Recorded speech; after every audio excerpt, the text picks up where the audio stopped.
What's up, ladies and gentlemen in the YouTube world? So, show you a quick look. This is gonna be about how to, if you're changing your oil on car, truck, whatever, and you come into a situation where you have a stuck oil filter on. So, I had one that was pretty stuck. Whoever put it on before must have really put some strength behind this. So what you want to do is, this is going to be your oil filter, and it's going to be stuck up under the vehicle, car, truck, it doesn't matter, like this.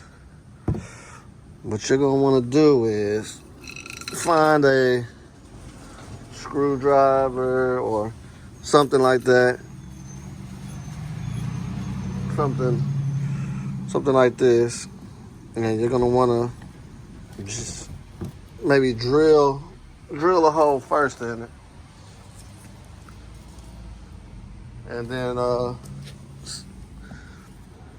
drill a small hole, or you could actually just hammer something like this. Maybe a smaller screwdriver to start with. And then just to get a hole in there. And then jam this big one up in there. Let me see if I can do this with one hand. Anyway, I had my screwdriver all the way up in there.